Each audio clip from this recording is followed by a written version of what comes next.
We all enjoy being alive, right? Living and going through the monotony of my day-to-day routine without concern for where my next meal is coming from or if I'll have somewhere safe and warm to sleep at night is something I and many of us take for granted. Being born into a financially well-off first world country has given a lot of us the privilege to opt into being ignorant of some of the harm we may be causing, whether it be to the planet, the animals who reside upon it, or ourselves. Many of us are just living blissfully unaware.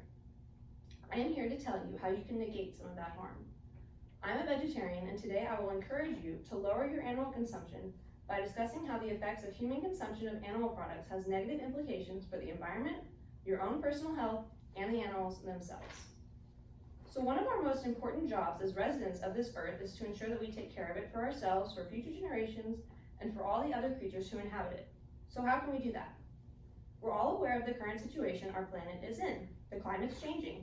It's anthropogenic, meaning it's human caused, and it's going to have serious ramifications for future generations. According to the United States Environmental Protection Agency, one of the main reasons for Earth's rising temperatures are the amount of heat-trapping greenhouse gases that remain steadily increasing and accumulating within the atmosphere. The primary types of greenhouse gases which accumulate just below the protective ozone layer include carbon dioxide, nitrous oxide, and methane. Animal agriculture is the single most important source of methane. The book, Tackling Climate Change Through Livestock, A Global Assessment of Emissions and Mitigation Opportunities, states that during enteric fermentation, which occurs in ruminant animals like cattle when they digest food, microbial fermentation breaks down carbohydrates into simple molecules and as a byproduct produces methane.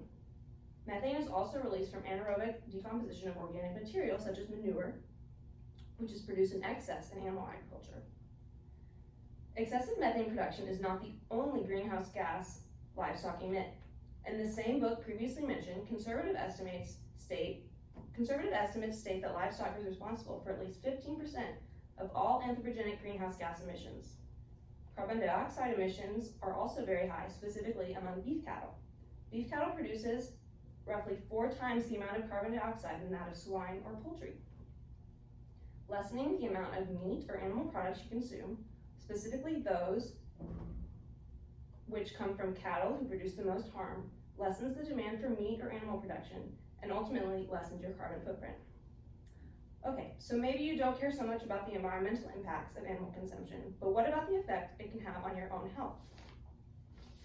The International Agency for Research on Cancer, also called the IARC, has dubbed red meat, such as beef and pork, as a group 2A carcinogen, meaning they're likely carcinogenic or cancerous to humans. They've also titled processed meats as group 1 carcinogens, meaning that they are carcinogenic to humans. The IARC further states that an estimated 34,000 to 54,000 cancer-related deaths can be linked to diets high in red and processed meat. The IARC has found most of its evidence in connection to colorectal cancer, and they advise limited intake of processed meat and red meat, which are linked to increased risk of death from heart disease, diabetes, and other illness. In a study by the Institute of Environmental Medicine, it was found that consumption of 100 grams of red meat a day increased risk of stroke and breast cancer by 11%, colorectal cancer by 17%, prostate cancer by 19%, and cardiovascular mortality by 15%. As clearly shown, meat consumption can go as far as having deadly effects upon your health. But not only is the animal agriculture industry bad for you and the environment, it's also absolutely devastating for the animals themselves. We can all attest to how animals have emotion. We've felt it or seen it in one way or another. Animals feel very similarly to how humans do. A study by Gutman, Winkler, and Spinka showed how cattle form very distinctive social groups and bonds and display signs of companionship among one another. As often is the case in the animal agriculture industry, herds are shifted, moved, or separated, and this is very distressing for the animals. Often, calves will engage in repetitive crying or refuse food. According to an article by Fiber, Ostro, and Level, much of the big animal agriculture industry is incredibly cruel.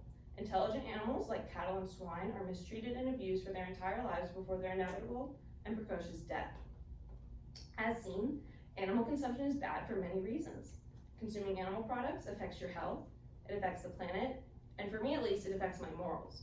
One of the easiest ways to lower your negative impact on the environment is to lessen your consumption of meat. One of the easiest ways to improve your health and lessen your risk of cancer or certain diseases is to lessen your consumption of meat. And if the cruelty cruelty of the animal agriculture industry plagues your conscience like it does mine, one of the easiest ways to mitigate that is to lessen your animal consumption. It doesn't have to be an all or nothing situation either. Do what you can, play your part, help yourself, help the planet, and help the animals.